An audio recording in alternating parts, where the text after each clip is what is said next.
Hello, friends. Uncle Marv here with another episode of the IT Business Podcast. You didn't think I would miss a Wednesday just because there's a bunch of conferences going on? No. We are here with our usual Wednesday live show. It is the matinee hour, 4 p.m. Eastern, and you can always catch the show whenever we do stuff here. There will be an exception next week. I will be in Orlando for IT Nation. This will be about the time we are judging and watching the Pitch It competition with the three finalists there. So that's where I'll be next week. Orlando's about as far south as Dawn Sizer will go.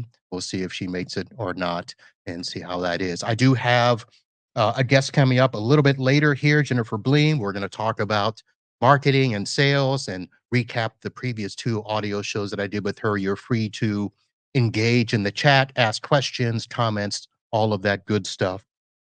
Let me give you a quick rundown of what else has been going on. Of course, I was in Miami. Yes, I ventured south to North Cuba to visit Kaseya at DattoCon. And of course, they had some big old announcements. You guys have seen it.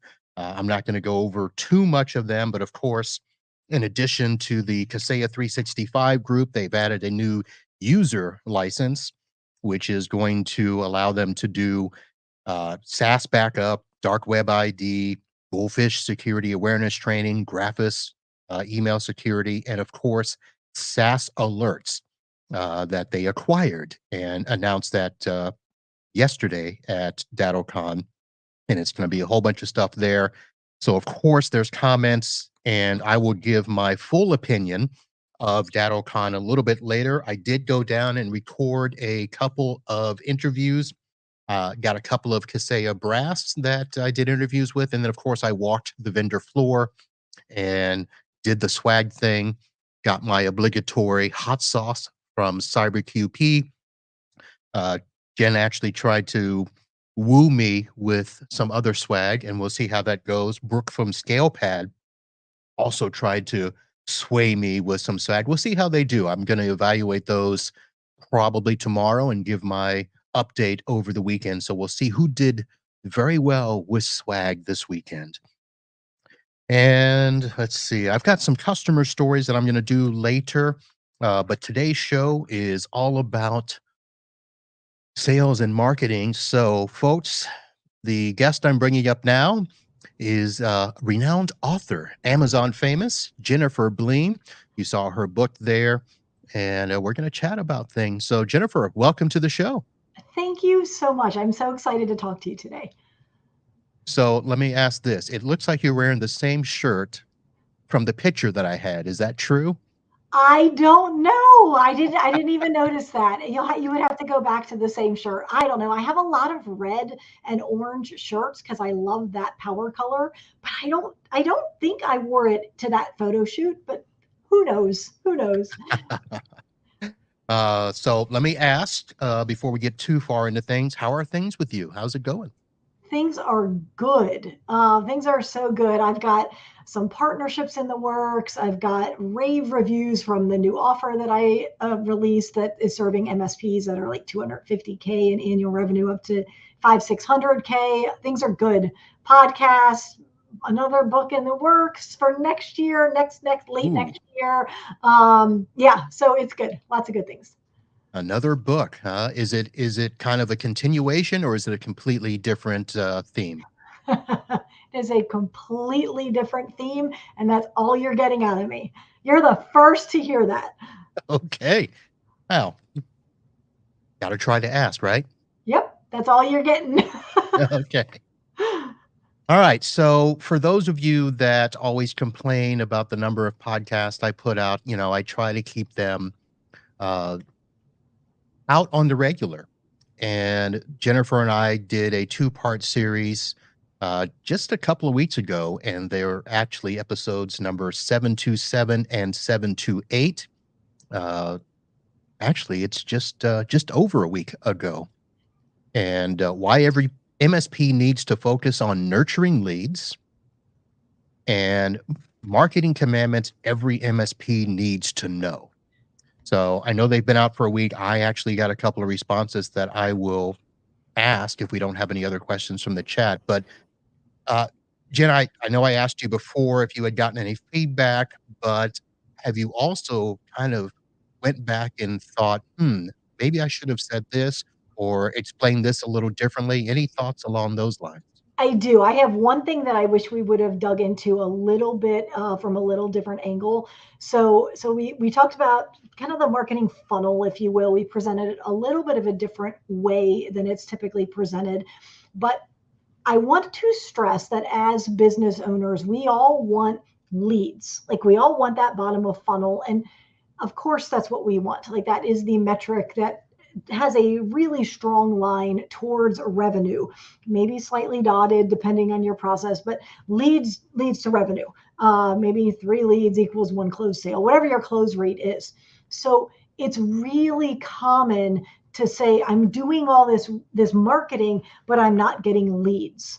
So I just want to remind everybody that every strategy, every tactic is not designed to create leads. So there are top of funnel tactics. They are literally there to create knowledge that you exist, eyeballs, visibility, engagement. And so that isn't a lead, but you can't have a lead other than referrals. Let's just table referrals for a second. We're talking about true marketing. We can't have a lead if we don't have those other things in place. So people don't just typically, there's buyer journeys and people can break the rules, but typically the average is 65%, 68% of people go through your entire funnel. So they may go through quickly, they may go through agonizingly slowly, but they don't usually just slide into the bottom without you having heard of them. So while Right. we want leads, we have to have the other pieces of the puzzle in place as well. Okay. Very good. So just so you know, I jotted down a couple of highlights that I actually went back and tried to figure out, okay, what would be my takeaways from our shows? And I know one emphasis was on the marketing pendulum that you described, that Yes. MSPs should avoid swinging from one extreme to the other. And it's funny because I don't think any of us have ever thought about it as a pendulum. And especially as we compare ourselves to the vendors, that we don't want to do marketing the way that some of the vendors market to us, or we do want to do marketing because we see what it works for them. So that was a big takeaway. It's interesting because I just had a bit of a rant on LinkedIn about the bad extreme of the pendulum marketing, where not someone from the industry, it was just a general accountant, or I think it was an accountant in my geographic area, connected to me. I accepted the friend request or the connection request on LinkedIn. That was my mistake. That was 9 or 10 days ago. And I have gotten 4 or 5 messages from him in those 10 days, 2 of which said, "This will be my last message to you." So he completely eroded trust because he lied to me. And then, my goodness, I didn't respond to a single message. Why are you peppering me to death? And so that's kind of the one extreme. And so we can shrink away from that. And because we don't want to do the pestering marketing, we swing to the opposite extreme. We're like, therefore I will do no marketing. As I said, no, that's bad marketing. let's move away from that pendulum. We don't want to do bad marketing. Let's do good marketing. So yeah, that's So, an awesome takeaway. all right, so we're already going to go off course here because I want to ask We're about good. that. So I know that people are pushing LinkedIn as like the new marketing green area. Like Mhm. it's all of a sudden LinkedIn is open for business and everybody should be marketing on LinkedIn. But just like you, I actually don't always accept connection requests. And part of that comes from the standpoint of one, I don't know you. And so I do kind of look at how many friends do we have in common and what types of friends do we have in common? Like I actually do qualify based on, okay, this group of friends, I know they're going to be okay. This group of friends, I know it's going to be marketing.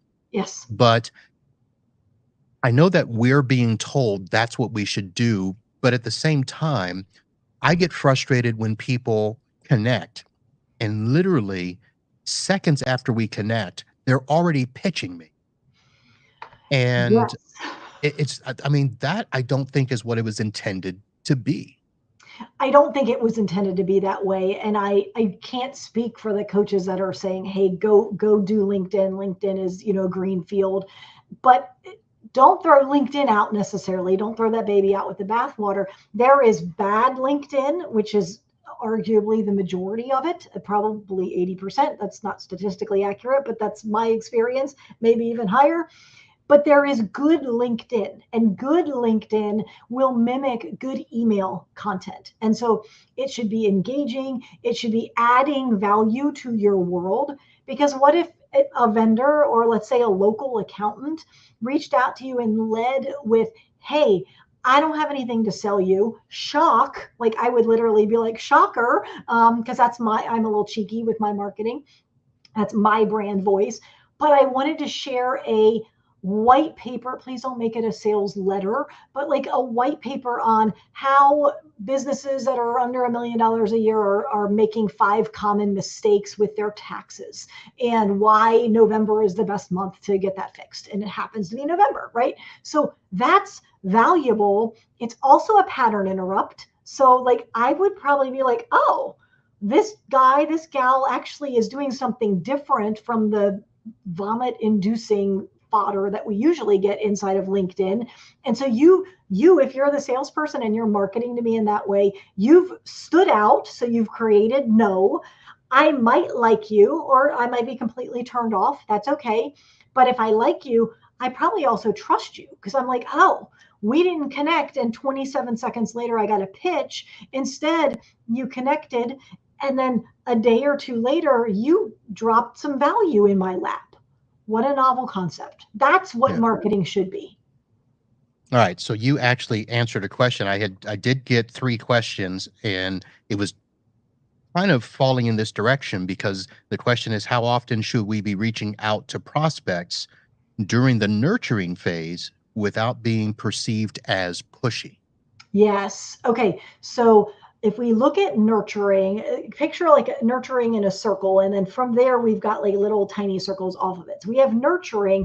We can nurture them on social media. We can nurture them in email. There's a bunch of different ways we can nurture them. You could set up a text nurture if you have had them opt in. But let's just go to social and email. I like weekly emails if they're valuable and pertinent. And I like social media. It kind of depends on the platform. Facebook, roughly daily. LinkedIn, roughly 3 times a week.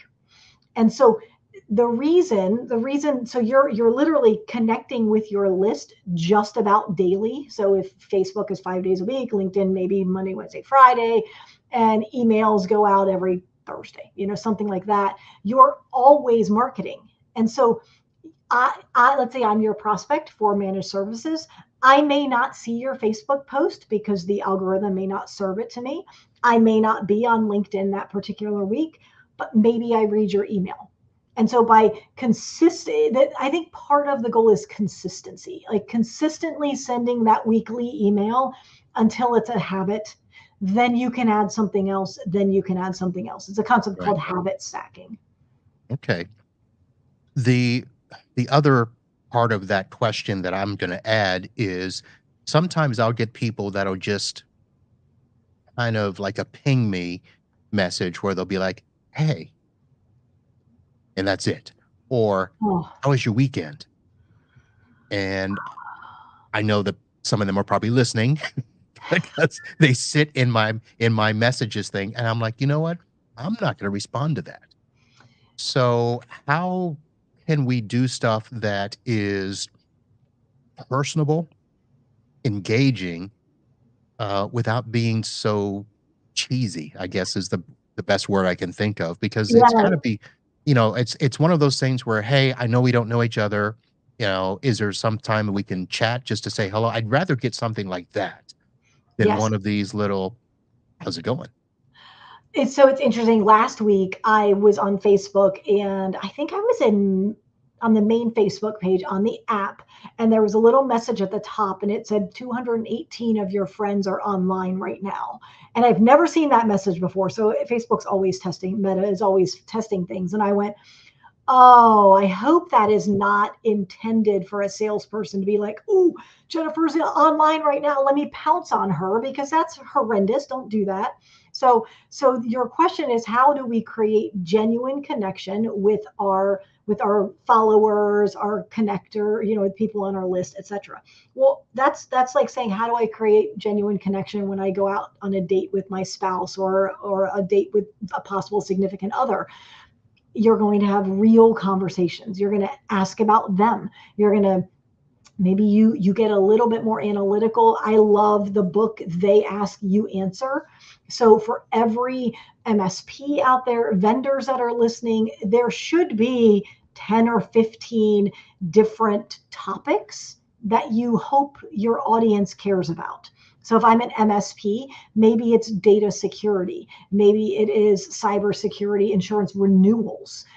So that could be like, hey, just reaching out to see if it's time for you to renew your cyber liability insurance. We've got a checklist if that would help. Like that's somewhat personable. Right. It's not super intrusive. It's easy to ignore.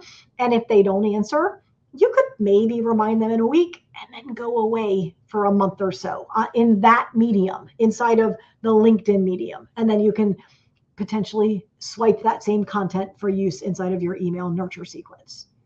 All right. I was looking up the book that you mentioned. They Ask You Answer, Yes. by Marcus Sheridan. Marcus Sheridan. And then there is a free website called Answer the Public. I don't know if it's .com, but Neil Patel has set up that website. The concept is they aggregate all of the search terms.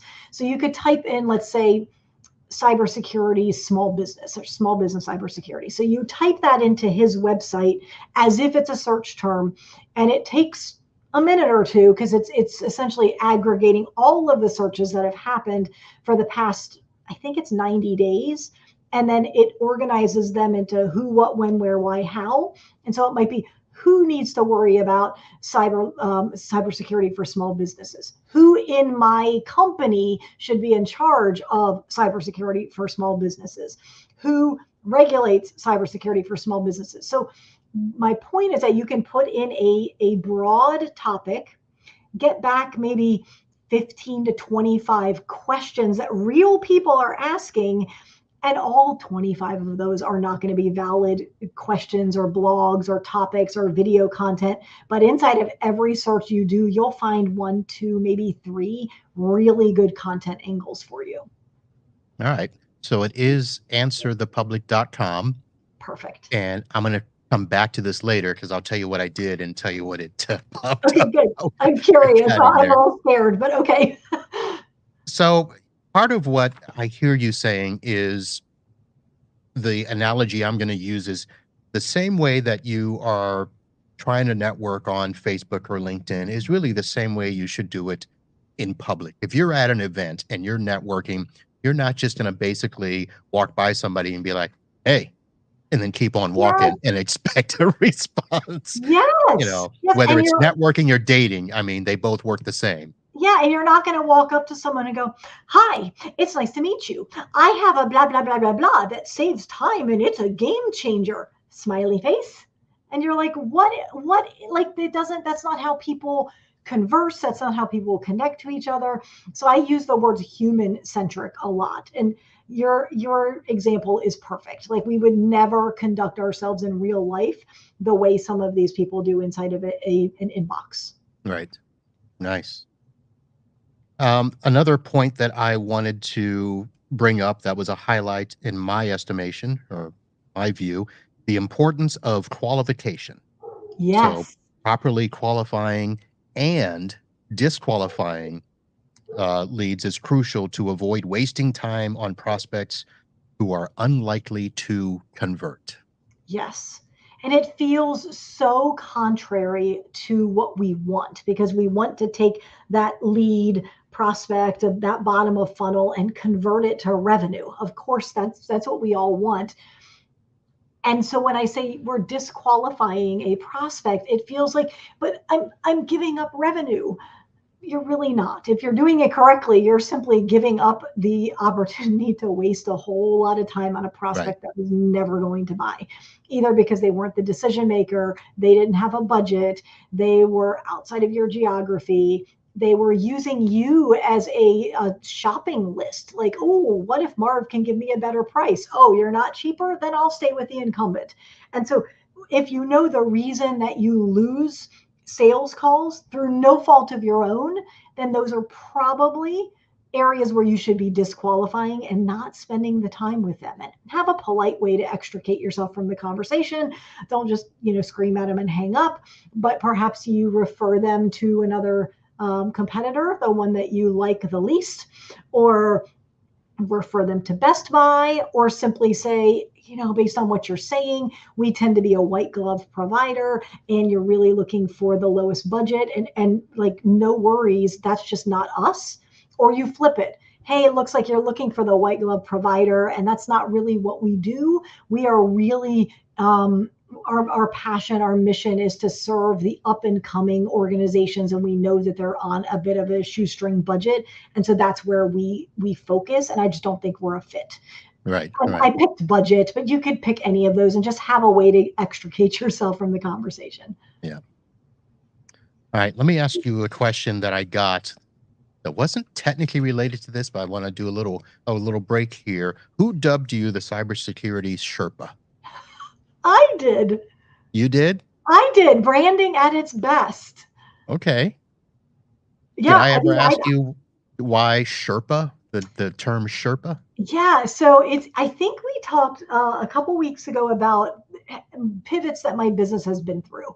And so when I first started my company, I was doing one-on-one coaching and consulting for anywhere from 6 weeks to 90 days. And literally I was helping people figure out their stack, like, what is my cybersecurity offer going to be, and how do I sell it to my existing clients and my new clients? Right. So they were very, very limited engagements.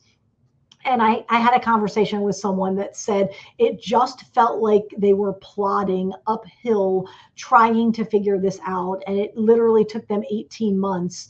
And they actually reached out to me because they were skeptical. They're like, you said that you can help people build their cybersecurity stack and figure out how to sell it in anywhere, from 90 days to 6 months or whatever I was able to do. It kind of morphed over time.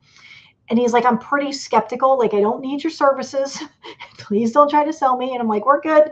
He's like, but I'd like to understand your methodology. And I'm like, sure, let's get on a phone. And so we got on a Zoom call and I explained how I work through it. And he said, I felt it took us 18 months of really hard, dedicated work. And then he said, I felt like I was slogging my way uphill without a guide. And I kind of took that and latched onto that and went with cybersecurity Sherpa. Now I am now calling myself the sales Sherpa because my offerings and my passion has shifted just a little bit. But that's why everybody needs a guide. And it's kind of reminiscent. My kids are all taller than me and older now, but when they were little, like, walking through the snow was hard unless mom had gone through first and made the footprints, and then they could walk through deep snow. I know you don't understand because you're in Florida, but I'm sure you can imagine. What is Use your imagination. Snow? Actually, I've seen snow before. Good. Congratulations. Oh man, well that is a good analogy though. So, all right, let's see. Where are we with time? Let me see. What other point should I go back? And I'm watching. We've got a couple people on the LinkedIn, but nobody. If anybody has a question, go ahead and throw it in there. Let's see. Holistic approach. Holistic marketing, we were dubbing it there. Yes. We should view marketing and sales as a part of a holistic business strategy, understanding that closing a sale is just the beginning of the client relationship. Yes. Okay. So I was just doing some study last week on the onboarding process and how crucial the onboarding process is. And I can't imagine that is news to any of your listeners. That onboarding process, though, is really not the start of the relationship. The relationship started during the marketing and during the sales. So as much as you focus on the onboarding process, rightfully so, you also have to focus on your marketing messaging and your sales process, because you can alienate people during those two processes. So then you never get to the onboarding opportunity. So the marketing is a process, sales is a process, and then onboarding and service delivery is also a process. And so each of those should be looked at holistically. And whether you think left to right for marketing, and then that leads to sales, or you say top of funnel, bottom of funnel, and then that's an opportunity which will lead to sales. Either way, think of it like a conveyor belt, or like a factory where every piece has to fit in, so then at the end you have your widget. If you're not getting what you want at the end, it's a system, so there is a piece of your system that is broken or not optimized. And so that's when I say holistic, we have to kind of look top down first, like look at the entire system. But then at some point we do have to get in a little bit more deep and say, okay, why is this one piece of the system broken? Right. We talked about the lifetime value of a client, which I have done, but I used it in a different way. I used it when, people had asked me about, being a boutique MSP. And I said, I can tell them I've had clients that have stayed with me 15 years. I actually have one that we're coming up on 25 years. He'll be retiring soon, and that's kind of where that came up. But I looked at the fact that, I keep my clients a long time. And so when I Mhm. look at the lifetime value, it can add up over that. Do you ever have people, and I don't know why I'm asking it this way, but when they approach a prospect and you're doing that evaluation, you're doing that qualification and disqualification, do you have people look at the value of a potential client with the idea that, okay, if this is the potential value, this will also gauge how much time you're willing to invest in trying to, qualify them, get them as a client or whatever. If it's a small, you know, monthly commit, you may not want to work as hard. But if there's a potential for, thousands of dollars per month, maybe I'll spend a little extra time going after that. So I don't think it is necessarily documented and even a conscious decision, but I do think there's that subconscious decision. So I have a client I'm working with right now, and they're waiting on an agreement from it's a not-for-profit. I believe it's 140 seats. So it's not a small deal. And it's been months in the Mm. making, and we've reviewed the sales calls. I don't think he did anything wrong. I think literally the not-for-profit it's probably going to come down to my client and one other, and he wasn't able to push the deal along. It wasn't that they are waiting for funding. And so that's the reality. And I don't think he could have disqualified it either, because they were shopping right now when he went on the sales call. So he didn't do anything wrong. But because that is a large deal for this client, he is very much making sure that he is following up, and he's layering bulk options that he just does to everybody that's in his funnel and in his world. But then he's layering over top of that some more individual reach outs, because it is a bigger client.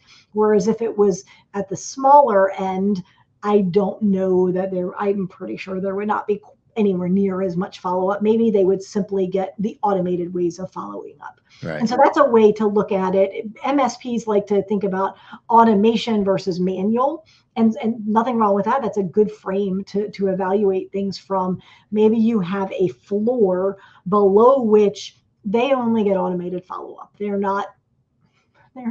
we say they're not worth our time? You That say it, feels sure. You just awfully said it. self-serving, but it's the reality. That is our most precious resource. We cannot recreate it. It is finite. And so below this, automated only. Above this, they still get the automated stuff, but we can do some more personal things. Maybe it's send them box of cookies, and like it'll be sweet when we're working together, or a coffee mug. I was just staying up at night, dreaming of how amazing it's going to be when we get your network working quickly, like there's caffeine. I mean, that's horrible messaging, but I whatever. was gonna You say, I'm not have sending cookies like that. don't send cookies like that, but you could say. So I've had people, again, it's a little cheeky, but I've had people to try to resuscitate dead leads in their pipe.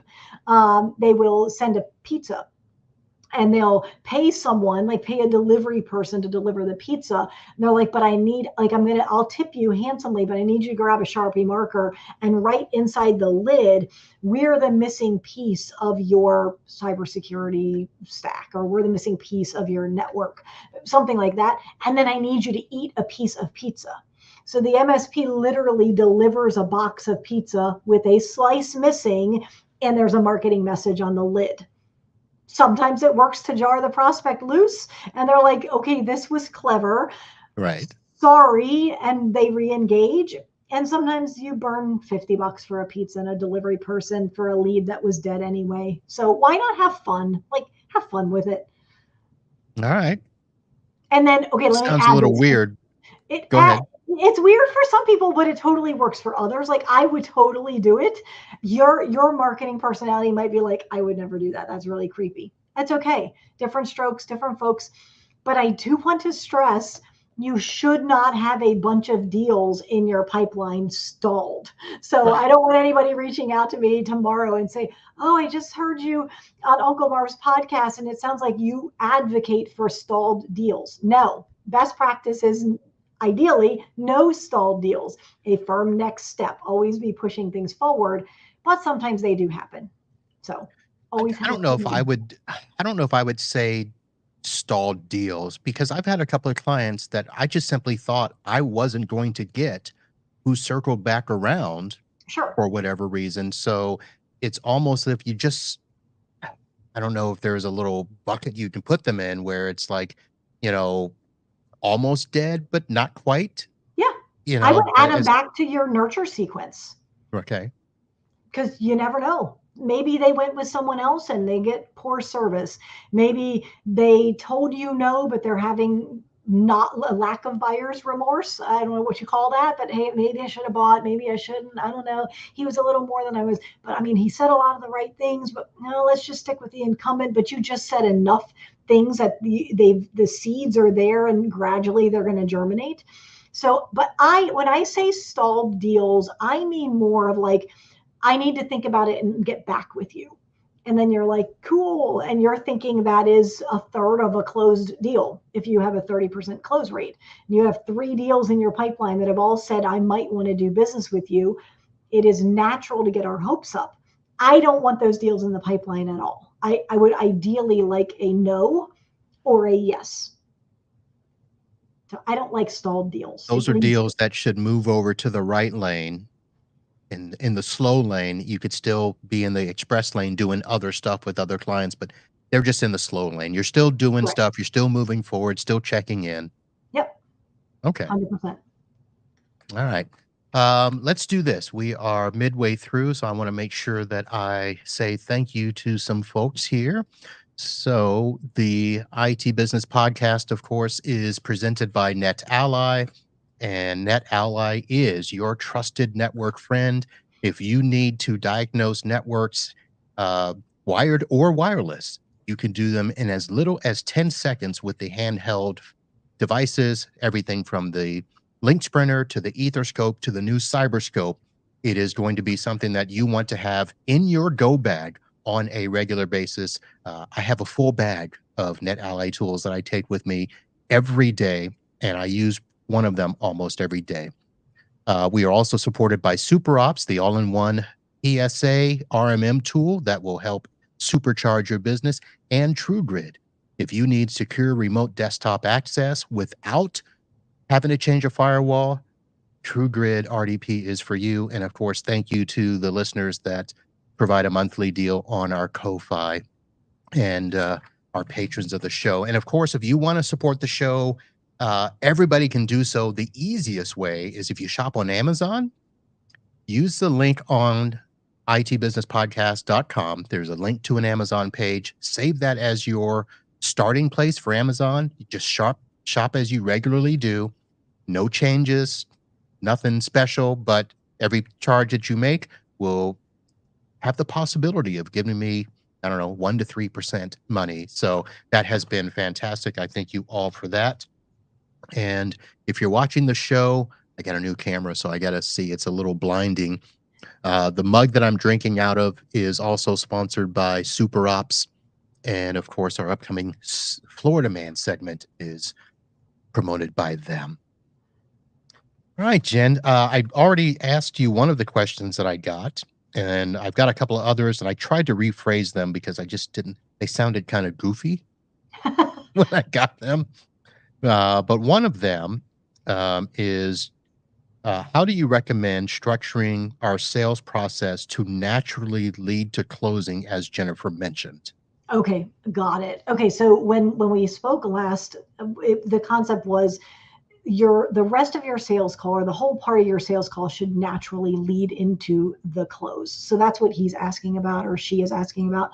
So in your sales call, in the discovery, you should be, in my book, I talk about revealing the gap. So we're over here, we want to move the prospect over here. And so you're finding out and you're asking questions in such a way that the prospect is finding out where that gap is. And is that gap acceptable? And what would it mean to them if we don't close the gap?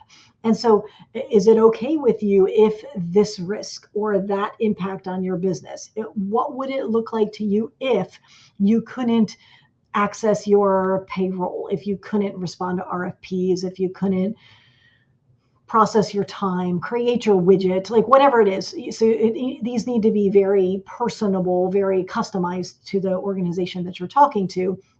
And then what would it look like, and help them paint a picture in their mind. And this is all during discovery. So we're still leading to the sale, to the close. And would that be okay with you? So, okay, you wouldn't be able to pay your team. You couldn't pay your bills. You couldn't answer your phone because your phone is not accessible because of ransomware. Like, I'm making this up because I'm not on the sales call. Is that an acceptable level of risk? And they say no.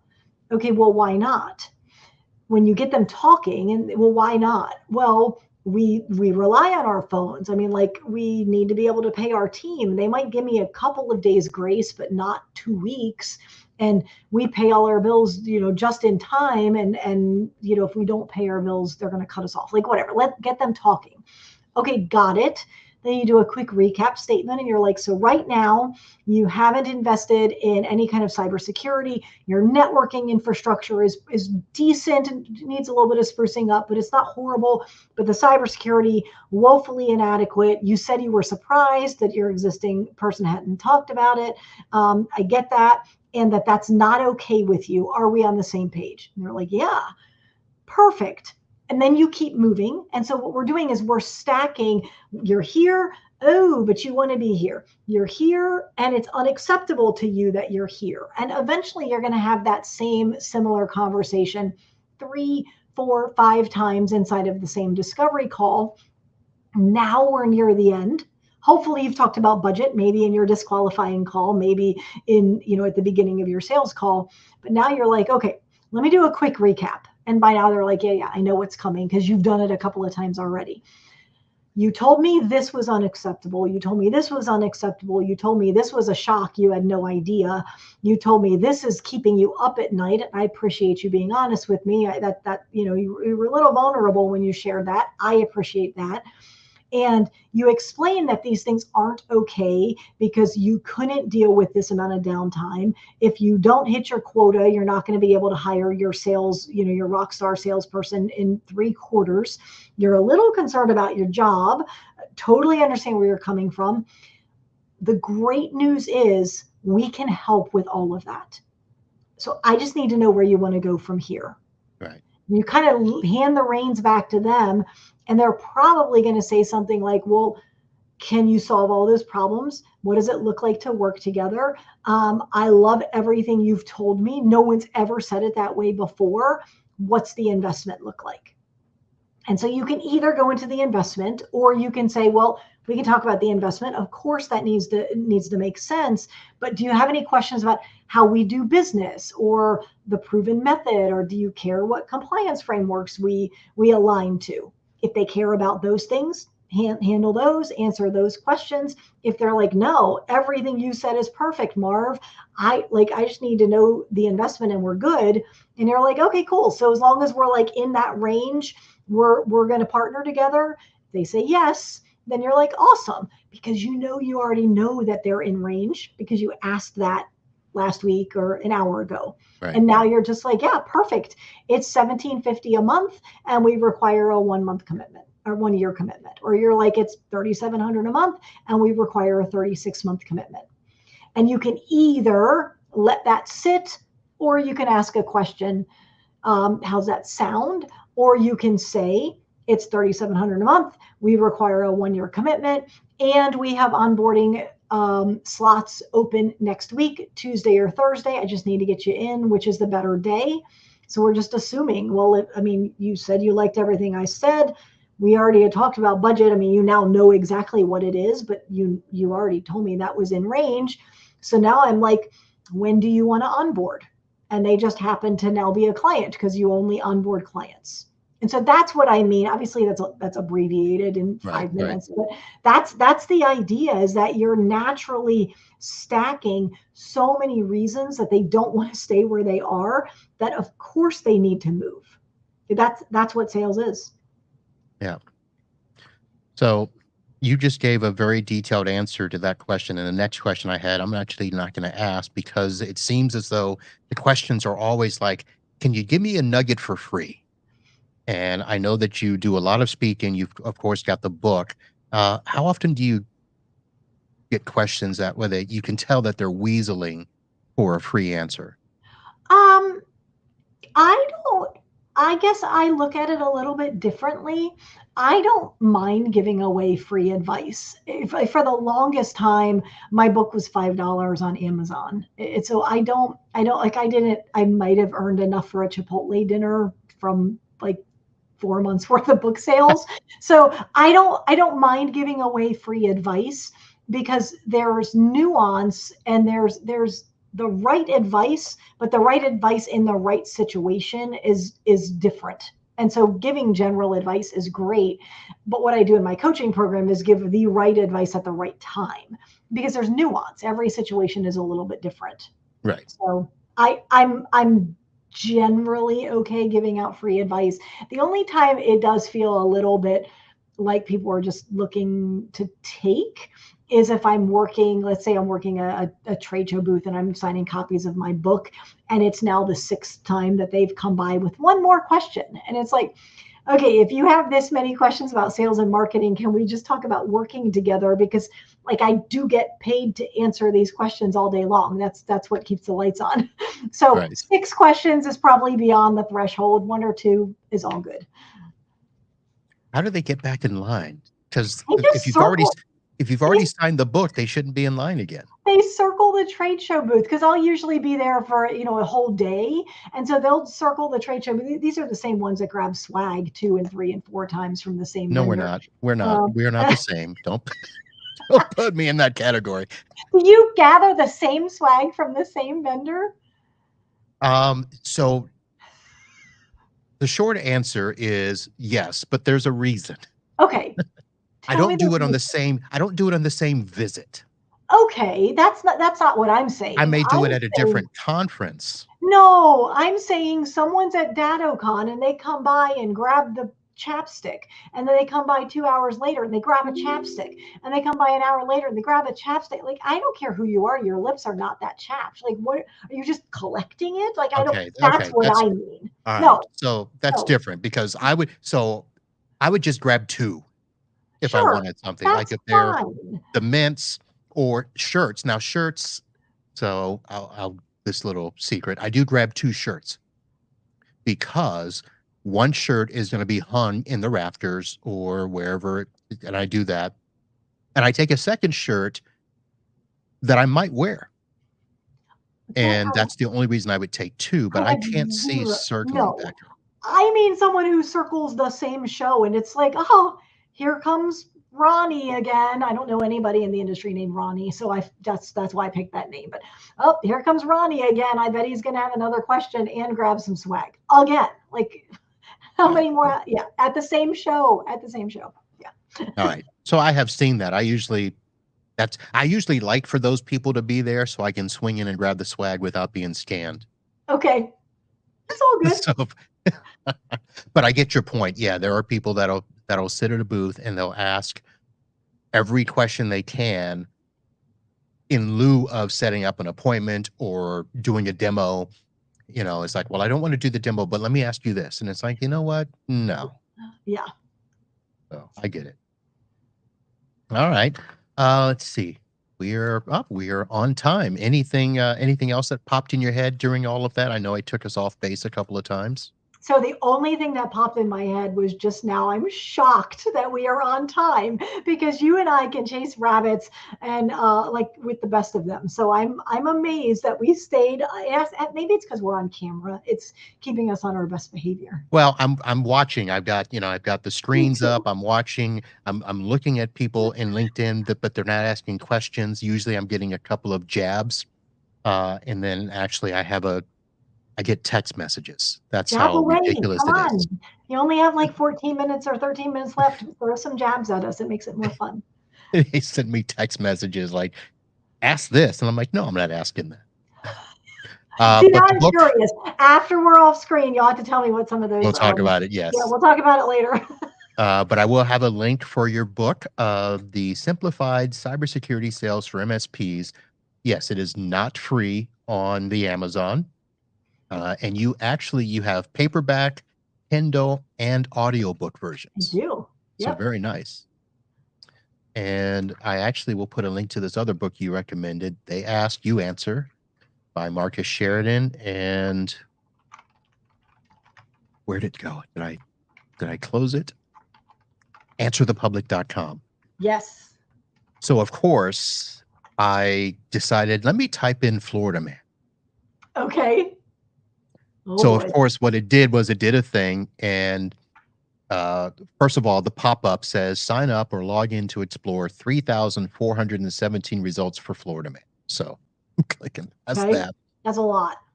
So the search volume, 90,500. That's because you got crazy men in Florida. And then it has 39 questions for Florida man. So I will do that. And let me go ahead and do this because let's go ahead and get into our Florida man segment that people are so happy to hear about. So Jennifer, this is the time where you can present a story from your area that would challenge a Florida man's story that I will pick, or you can answer a random question. So okay, do you pick it before I give my story or not? Because that feels no. Florida man goes last. But so you haven't picked it yet? Oh, I've picked this one, yes. Okay, perfect. No, that's fine. I just want to say sometimes I have multiples, but it's a crazy week. Got it. So, okay, so this is not super recent, but it was one of the best I could find. It was one that I had actually heard of, so it was very newsworthy. So, Charles County man. So that's a county I live in Maryland. Okay. So, Maryland man is found in home dead, surrounded by 100 snakes. So literally he passed away, had pet snakes and they were venomous and non-venomous, including cobras, rattlesnakes, pythons, and one of them was a 14-foot Burmese python. And guess what he died of? A snake bite. Okay. I was going to say, because surrounded by could mean that they were still in their cages, but in this case, they were out. They were. So I read like 4 news reports in the last couple of days. Every one of them said snakes in cages. And I'm like, so did he put the snake back? He get bit, he put the snake back and then collapsed on it. Like, I don't know, maybe. And apparently the reason the cops went is that a neighbor saw him laying on the floor and sent the police to do a wellness check, and he had passed away. Wow. Wow. Yeah. Okay. All right. What's your Florida man story? So the Florida man story, and I had to weed through a couple of stuff because, first of all, it's getting close to the election, Yeah. and Florida man is just crazy anyway, ever since the hanging Chad. Yes. So I'll just briefly mention that, yes, there was a Florida man arrested for brandishing a machete at a polling place there for early voting. So that did happen. I'm not going to talk about that story. That's out there. And then there was a Florida man who tried to kill his wife twice because he didn't want her to be alone after he left. Oh goodness. So those are the stories I'm not reading. No, that beats mine.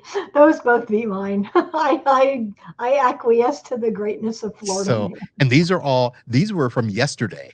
Oh my goodness. So from the weekend, here is the story I chose.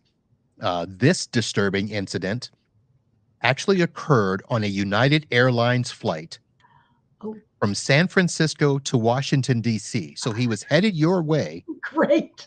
but it was a Florida man, 44-year-old Everett Chad Nelson, It's never good when they give him a middle name. allegedly attacked a sleeping passenger on the flight for no reason at all.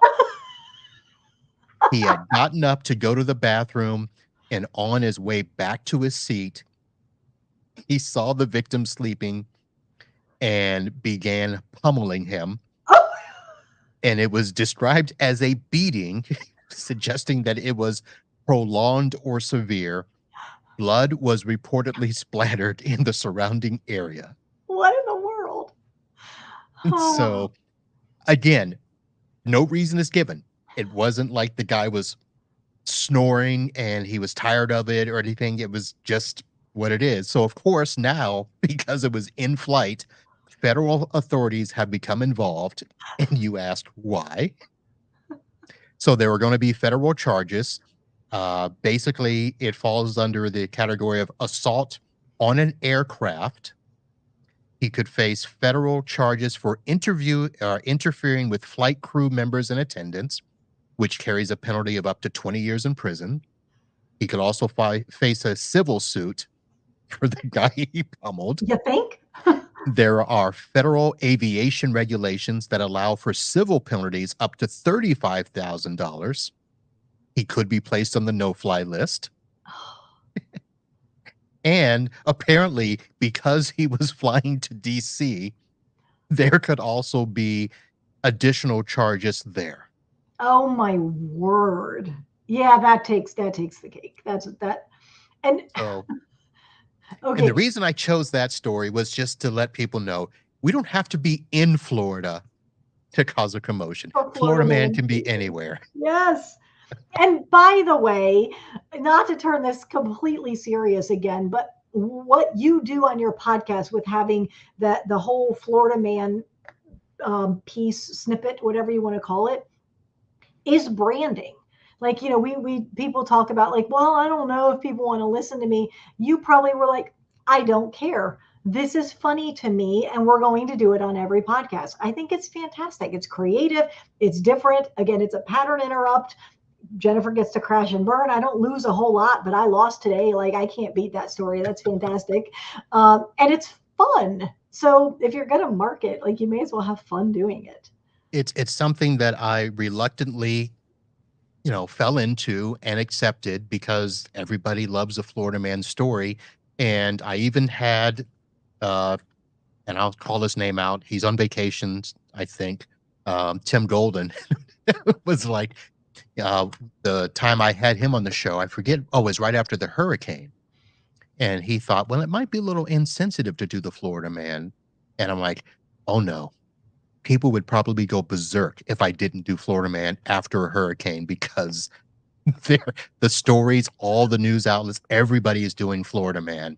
And apparently, I mean, yeah, there's probably some insensitivity there, but Florida man is crazy. Laughter is good for the soul, Yeah, so I wouldn't even worry about it. I'm not because it's the most clicked linked on my show. I bet.